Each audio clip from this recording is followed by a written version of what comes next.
The first time German fighter pilots saw the P-47 Thunderbolt in combat, they laughed. To men raised on the lean lines of the Messerschmitt Bf 109 and the Focke-Wulf 190, the American newcomer seemed bloated, almost comic. Luftwaffe ace Franz Stigler remembered telling his wingman, "It looks like a flying milk bottle." In the spring of 1943, that description carried more than a hint of contempt. Germany still believed its pilots, veterans of years of combat, would outfly anything the Americans built. But the laughter did not last long. The P-47s that entered combat with the U.S. 8th Air Force in England were heavy, yes, twice the weight of a 109, but they carried 8.50 caliber machine guns and could dive at speeds that stunned German pilots. On April 17, 1943, Oberleutnant Wilhelm Meyer of JG-26 recorded in his diary that the fat American dove past his wing with such speed that his FW-190 shuddered when he tried to follow. He broke off rather than risk tearing his wings off. "Perhaps this cow is faster than she looks," he admitted reluctantly. American pilots, too, were still learning. Robert S. Johnson of the 56th Fighter Group recalled his first months flying the Thunderbolt. "We knew the Germans thought we were clumsy, and in the beginning they were right." Several U.S. losses in 1943 stemmed from pilots trying to dogfight German fighters on their terms. The lesson came hard but clear. The P-47 was not designed for graceful duels. It was designed for firepower, protection, and speed in the dive. The Germans were unprepared for what that meant at scale. By mid-1943, Lockheed and Republic factories were producing hundreds of P-38 Lightnings and P-47 Thunderbolts each month.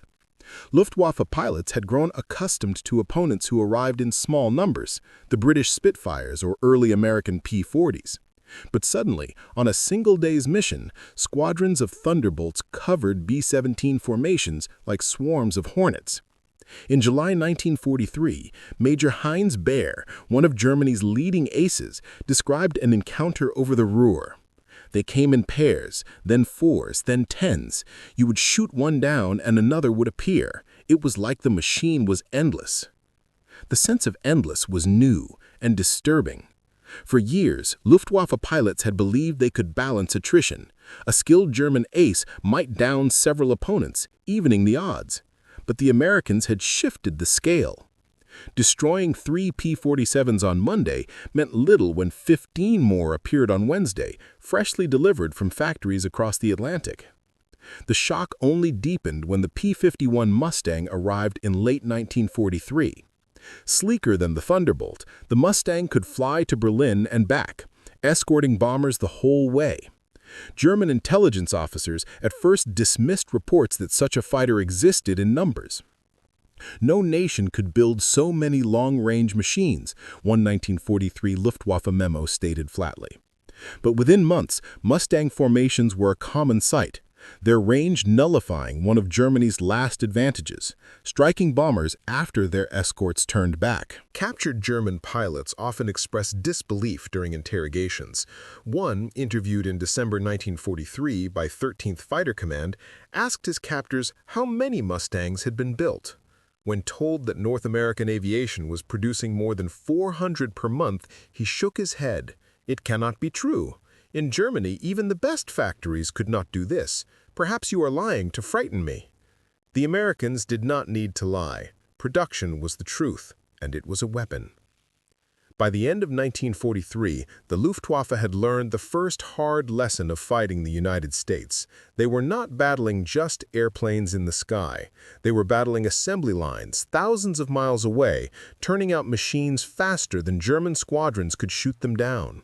What seemed like a technical contest between fighters was, in reality, the first glimpse of a war of factories. The Luftwaffe's disbelief in American fighter numbers was rooted in a deeper contrast: how the two nations built airplanes. Germany produced its machines with a craftsman's pride. Factories in Augsburg, Regensburg, and Bremen relied on highly skilled laborers, men and women trained in precision metalwork. Each Messerschmitt 109 and Focke-Wulf 190 bore the touch of careful human assembly. Pilots often spoke of their aircraft as works of engineering art, finely tuned, responsive, and almost alive. This pride came at a cost. Precision slowed output. Wartime shortages of aluminum, skilled labor, and machine tools further restricted Germany's ability to expand. A 1943 U.S. strategic bombing survey later noted that German plants were still producing fighters in the tens of thousands annually, while the United States was producing hundreds of thousands. The difference was not just material, it was industrial philosophy. In contrast, America embraced the assembly line. Henry Ford's automotive revolution found its echo in wartime aviation. At North American Aviation's Inglewood plant, Mustangs moved down production lines like automobiles. Women riveters and men just out of high school became cogs in a vast machine, each tightening bolts or wiring panels in rhythm with the line. By 1944, Inglewood alone could deliver 25 P-51s every day. Lockheed's Burbank facility turned out P-38 Lightnings in rows so long they resembled highways of aluminum. German prisoners of war later admitted their shock when Allied officers showed them photographs of these factories. One Luftwaffe pilot interviewed in 1945 recalled, "We thought your planes were made like ours, in smaller halls, by craftsmen. To see rows of them under construction, stretching farther than the eye could see, was unimaginable. I understood then why the sky was never empty." Inside the Reich, the cultural divide showed. When a German pilot lost an aircraft in 1943, he often knew it might be weeks before his unit received a replacement. Some squadrons even shared machines, rotating pilots between the few flyable aircraft left after maintenance delays. By contrast, American squadrons in England routinely received fresh deliveries. A P-47 lost in May could be replaced by June, sometimes by the following week. The numbers told the story. Lockheed records show that in 1943 alone, the United States produced over 4,000 P-38s. Republic Aviation delivered nearly 4,500 Thunderbolts. German production, spread across bomb-damaged facilities and hampered by Allied bombing campaigns, struggled to match even half those totals. And unlike the Americans, who standardized parts and design, German manufacturers often introduced modifications midstream, further slowing assembly. Luftwaffe ace Adolf Galland later wrote of his astonishment, "For every fighter we lost, we knew that the Americans would replace theirs many times over. They had made the fighter plane into a commodity, not a masterpiece. We despised this at first. Then we feared it." There was also the issue of pilots. In Germany, skilled aviators were considered irreplaceable, just as their machines were. A dead or captured ace was a personal and national tragedy. In America, the system produced both pilots and planes in staggering parallel. Training schools in Texas, Arizona, and Florida graduated thousands of young men every month, ready to climb into new fighters as quickly as factories rolled them off the line. By late 1943, German pilots were beginning to understand that their culture of craftsmanship, once a point of superiority, had become a weakness. Speed, standardization, and sheer volume mattered more in a war that was becoming global and industrial. One U.S. officer put it bluntly in a post-war symposium: "The Germans built airplanes, we built an air force." For Luftwaffe veterans, that was the hardest truth. The fighter plane was no longer just a machine of aluminum and steel. It was an index of industrial strength, a symbol of which nation could feed the skies with more wings, more guns, and more men. Against that scale, skill and artistry could delay defeat, but never prevent it. By the end of 1943, the skies over Germany were no longer German. At first, bomber formations had been rare intrusions, 40 or 50 B-17s striking a target before vanishing, but with every month the formations grew. By autumn, waves of hundreds crossed the Rhine, and behind them came the fighters. Luftwaffe squadrons scrambled daily to meet these raids. At bases in Munster, Brunswick, and Kassel, pilots took off knowing they were badly outnumbered. A diary entry from Lieutenant Karl-Heinz Preuss, JG-1, dated November 5, 1943, captured the mood. "We downed 12 bombers today, but as we landed, we saw another formation already approaching. How can there be so many?" The answer was mass production. American factories were turning out thousands of aircraft each month. In 1922, the U.S. had produced around 6,000 fighters. By 1944, it was more than 30,000. The Luftwaffe simply could not match the scale. Even when German pilots inflicted heavy losses, 40 or 50 bombers destroyed in a single raid, the next week brought replacements, often in greater numbers than before. For frontline German pilots, this replacement cycle was unnerving. In January 1944, Hauptmann Horst Kruger of JG-26 shot down a P-47 near the Ardennes. During interrogation after the war, he recalled his shock when a week later the same unit appeared over the Ruhr in even greater strength. "I thought perhaps the Thunderbolt was the same one returned to life, but no, it was simply another. They had so many, they could afford to lose them." The 8th Air Force was expanding at breathtaking speed. From just a few hundred operational fighters in 1942, it grew to more than 2,000 by mid-1944. New squadrons arrived monthly, equipped not with second-hand aircraft, but with the latest models straight from assembly lines. The German diary of Oberfeldwebel Günther Schenk, preserved in Allied records, called it an inexhaustible swarm. This sense of endlessness gnawed at morale. Luftwaffe aces who had once boasted of personal tallies, men with 40, 50, even 100 victories, now admitted it no longer mattered. To shoot down 5 P-47s was meaningless when 50 more appeared the next morning. It was like trying to empty the sea with a bucket, remembered Adolf Galland. Meanwhile, the skies themselves changed character. American bombers flew deeper, to Regensburg, to Schweinfurt, to Berlin itself. And with them came escorts, first the heavy Thunderbolts, then the long-ranged Mustangs. In February 1944, German pilots encountered P-51Bs over Leipzig, still fresh with factory paint. Many Luftwaffe veterans believed such long-range escorts could not exist in large numbers, yet squadrons of them swept across Germany, forcing dogfights far from their bases. German command reports reflect growing disbelief. A February 1944 memo from Luftflotte Reich estimated the Americans had perhaps 300 Mustangs available. In reality, North American aviation was producing more than that in a single month. Within weeks, hundreds of Mustangs patrolled over central Germany, nullifying the Luftwaffe's last advantage, attacking bombers after their escorts turned back. The impact was devastating. During Big Week in late February 1944, American bombers struck aircraft factories across Germany. Though the Luftwaffe fought desperately, losing hundreds of pilots, it could not stem the tide. German intelligence officers reviewing loss reports admitted for the first time that attrition had become unsustainable. One bluntly concluded, "They replace faster than we can kill."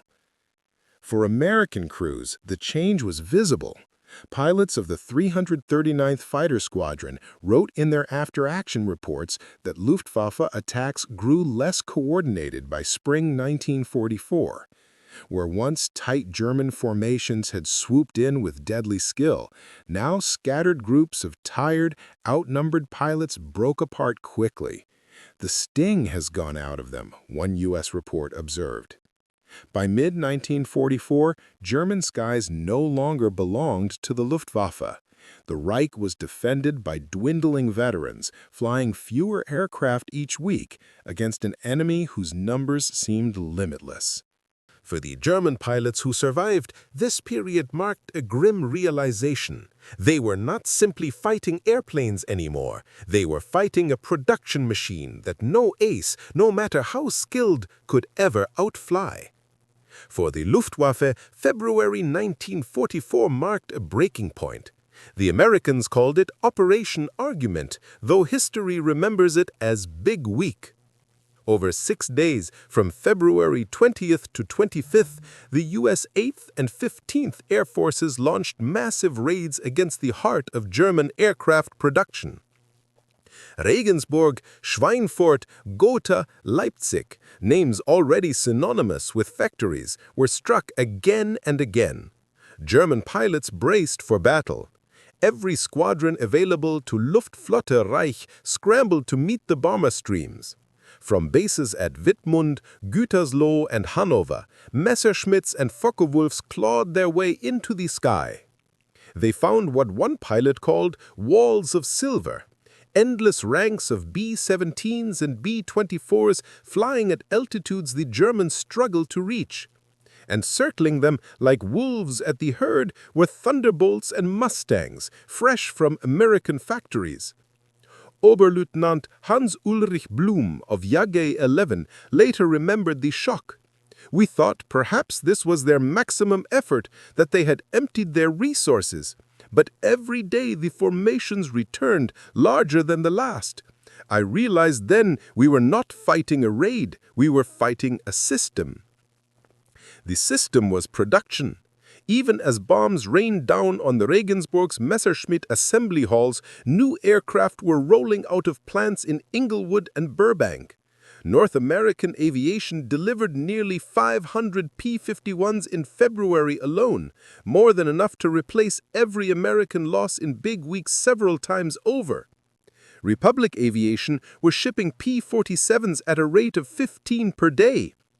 German pilots felt the imbalance in real time. On February 22nd, a force of 800 bombers, escorted by 600 fighters, struck central Germany. Luftwaffe defenders rose in desperate swarms, throwing themselves at the bomber streams. They destroyed more than 30 bombers and a dozen fighters. But in doing so, they lost over 100 of their own aircraft, and more critically, scores of veteran pilots. For a Luftwaffe already bleeding from years of attrition, these losses were crippling. By contrast, American replacements were already en route. At airfields in East Anglia, fresh groups arrived with brand-new machines. Pilots wrote home that they flew aircraft so new the paint was still glossy. German pilots noticed. Lieutenant Kurt Bulligan of Jagd 2 recalled, "You would shoot one down, see the fireball fall, and the next week its twin would appear. We began to suspect their factories were endless." The psychological weight of Big Week was enormous. For the first time, Luftwaffe Command admitted in reports that production mathematics no longer favored Germany. A February 26, 1944 memo from the Reich Air Ministry grimly noted, "We have lost more pilots this week than we can train in 6 months. The enemy seems not to notice their own losses." In truth, the Americans noticed, but they absorbed.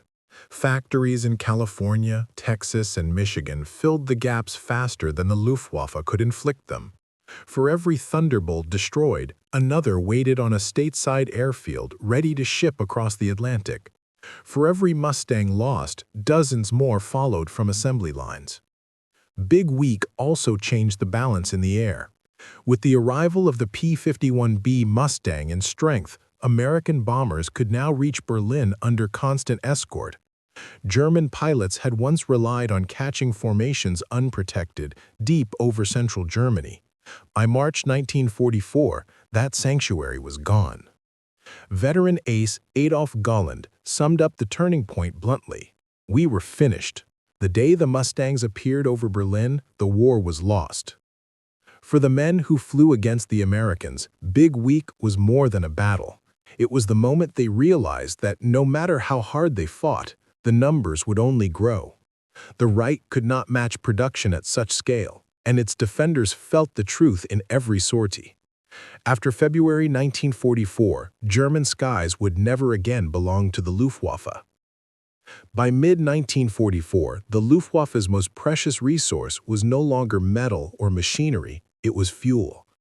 Aviation gasoline shortages strangled the training pipeline and left frontline squadrons flying fewer hours than American cadets logged in basic training. The U.S. Strategic Bombing Survey later documented the imbalance in stark terms. A newly minted American fighter pilot typically had between 200 and 240 hours of flight time before entering combat. German replacements in 1944 often arrived with fewer than 100 hours total, sometimes only 20 in operational aircraft. The mathematics of production was now fused with the mathematics of experience. Veterans saw the change immediately. Oberfeldwebel Hans Müller of YG 300 recalled, "The boys came to us with only the basics. They could fly straight and level, maybe fire the guns, but they had no instincts, no sense for combat. We were sending children against Mustangs." The cause was not lack of willingness, but scarcity. By the summer of 1944, synthetic fuel plants at Luna and Politz were under constant attack from U.S. bombers. Output fell by half in June, then by 3/4 after August. For every gallon of aviation fuel Germany produced, the United States delivered 10 across the Atlantic. Allied petroleum records show that in 1944, American refineries shipped over 3 billion gallons of high-octane fuel to overseas theaters. German production never exceeded 400 million gallons annually, much of it degraded by shortages and bombing damage. The consequences cascaded. Flight schools restricted training to brief circuits and takeoffs. A German Luftwaffe report from July 1944 admitted, "Fighter pilot trainees are completing courses with less than 1/10 the flying hours deemed necessary in 1939. American training bases in Texas, Arizona, and California, by contrast, operated in near infinite loops of practice, burning through thousands of gallons daily. Production without fuel was an empty shell. Messerschmitt and Focke-Wulf factories turned out sleek machines, but many sat idle for want of gasoline.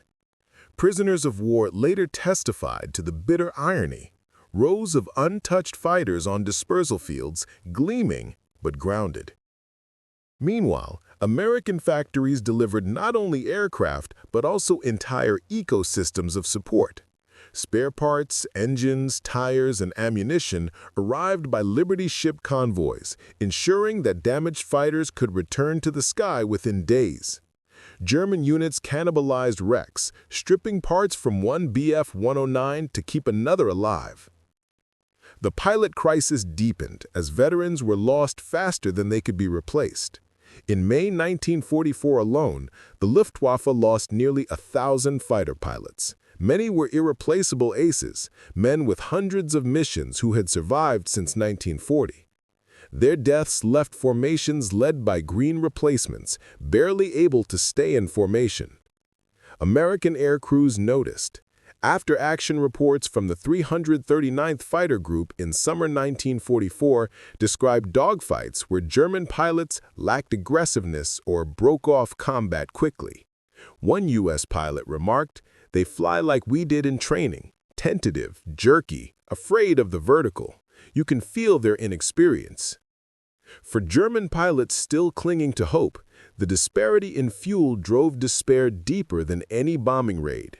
A Mustang pilot could count on hours of practice, rehearsing dives, turns, and gunnery until instinctive. A Luftwaffe newcomer might have fired his weapons only once before facing combat. Adolf Galland, reflecting in post-war interviews, put it bluntly, "We were asking boys to fight with half a tank of fuel, in machines they barely knew, against an enemy who could outproduce, outfly, and outlast us." By late 1944, the Luftwaffe was no longer a coherent force. It was a collection of scattered units, some reduced to single-digit serviceable aircraft, many unable to fly at all. Production numbers on paper looked impressive, tens of thousands of aircraft built in 1944, but without trained pilots and fuel, they were shadows of power. The American system of mass production had created more than machines. It had built time, training, and endurance into every squadron. The Luftwaffe, starved of fuel and drained of veterans, discovered that an aircraft factory without gasoline was nothing but a graveyard of wings. The first widespread encounters with the P-51 Mustang in early 1944 marked a turning point for German fighter pilots. Until then, U.S. bombers often flew with escort coverage that thinned after 200 miles, leaving them vulnerable deep over Germany. But with the arrival of the long-range Mustang, that sanctuary vanished. Oberleutnant Gunther Röhl, one of the Luftwaffe's most accomplished aces, recalled his shock. "We believed the Americans could never escort their bombers all the way to Berlin. Suddenly, the sky was full of Mustangs. We were no longer hunting bombers, we were being hunted." The Mustang's arrival was not just about range, but about numbers. American factories were producing hundreds each month, flooding the skies with sleek, bubble-canopied fighters. The German High Command, already reeling from fuel shortages, could scarcely respond. Where once Jagdgeschwadron could mass large formations of Bf-109s and Fw-190s, by spring 1944, their numbers dwindled, while squadrons of Mustangs seemed inexhaustible. Combat reports highlight the psychological shock. The Mustang was fast, maneuverable, and, most crucially, present at every altitude. Pilots of JG-11 reported in March 1944, "No matter our climb, Mustangs were already above us. Diving away was impossible. They followed endlessly." U.S. pilots recognized the advantage. Captain Don Blakesley of the 4th Fighter Group summarized, "Our job was not only to protect the bombers, but to break the Luftwaffe.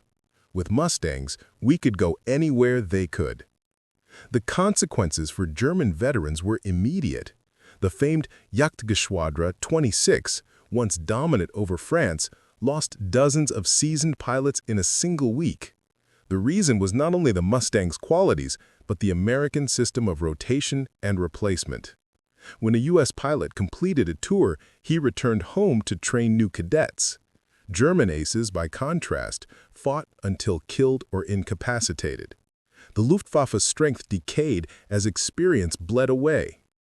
German survivors described the feeling of endless replacement.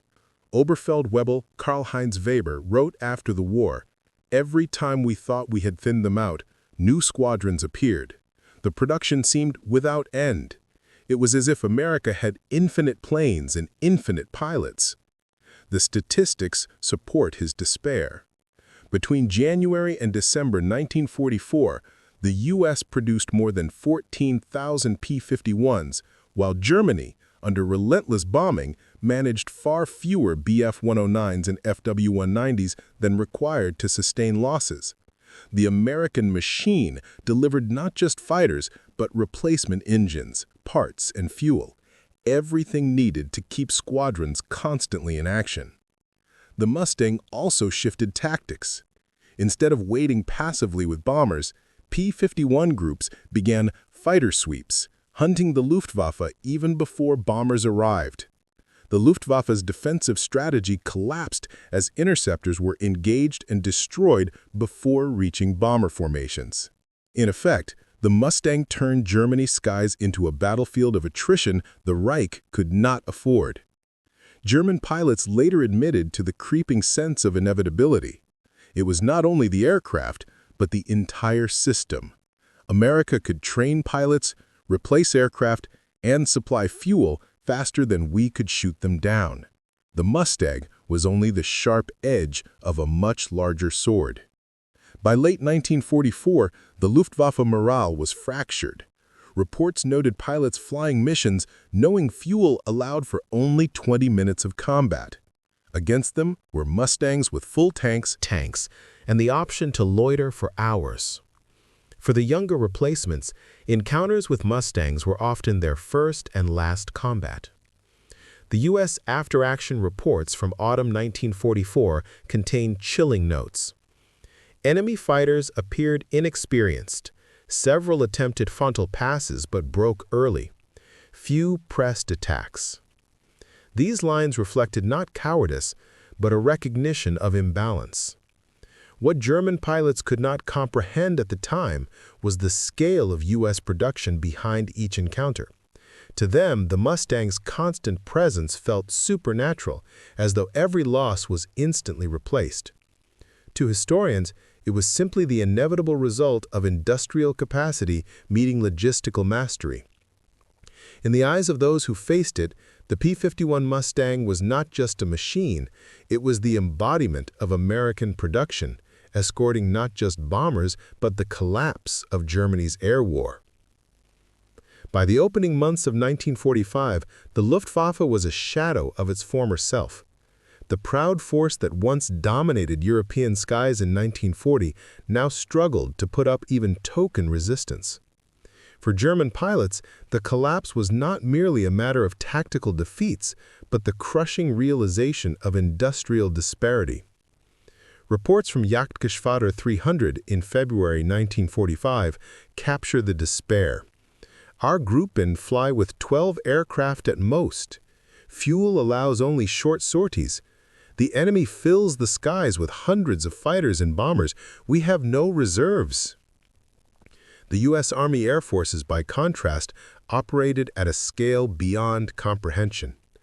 By spring 1945, over 40,000 combat aircraft were deployed worldwide, with production lines still turning out thousands more each month. The Luftwaffe could not keep pace.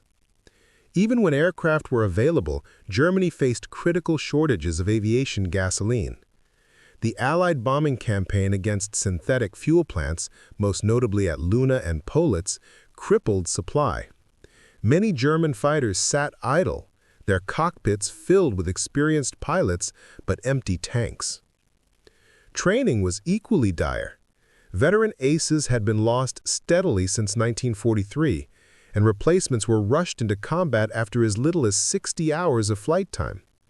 U.S. pilots, by contrast, typically logged 200 to 250 hours before seeing action, often under instructors who were combat veterans themselves. General Adolf Galland, in post-war testimony, summarized the imbalance. Our young men went to their deaths with almost no chance. They faced not only better training and equipment, but numbers that no individual courage could overcome. German pilots described the sense of drowning under endless waves of American fighters. Oberleutnant Walter Dahl of JG 300 recalled, "We would climb to meet one group, and suddenly a second appeared. After an engagement, we thought we had a moment to recover. Then another squadron came. It seemed inexhaustible." This was not exaggeration.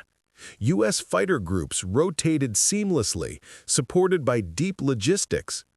Aircraft damaged in combat could be repaired or replaced within days. Pilots rotated home after a tour, ensuring a constant flow of fresh personnel. The Luftwaffe, forced to fight to exhaustion, disintegrated under the pressure. Germany's last hope lay in advanced aircraft such as the Me-262 jet fighter. Technologically, it was impressive, fast, heavily armed, and difficult for Mustangs to intercept. But production was limited, and fuel shortages prevented large-scale deployment.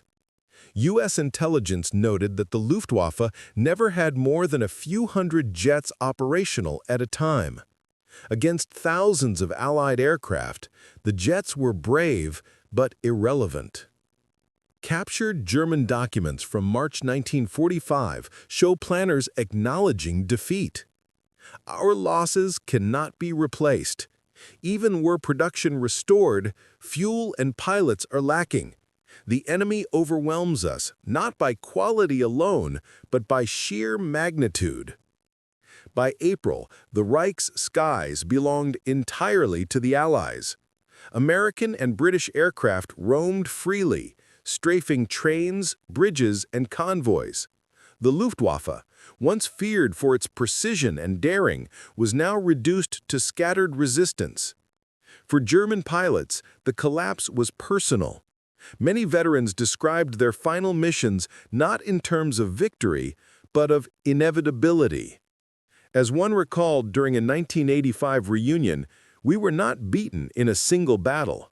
We were smothered.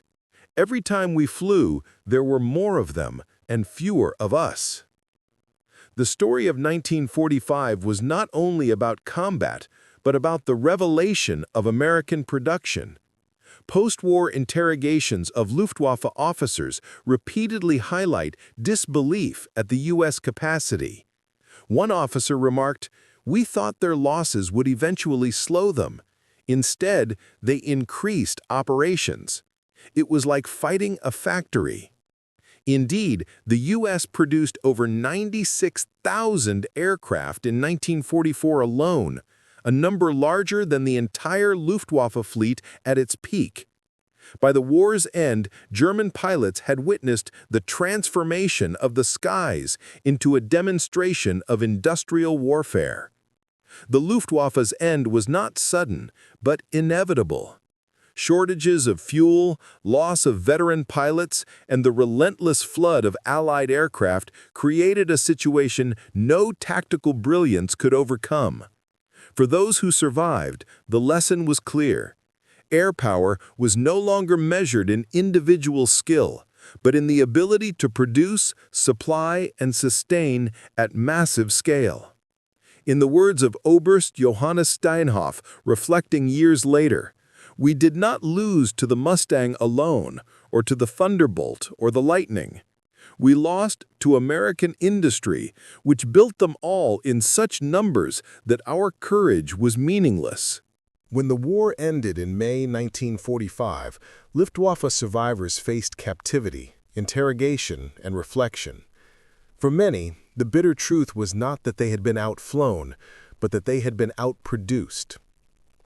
The skies over Europe had taught them that bravery and technical skill could not overcome a system that delivered endless machines, pilots, and fuel.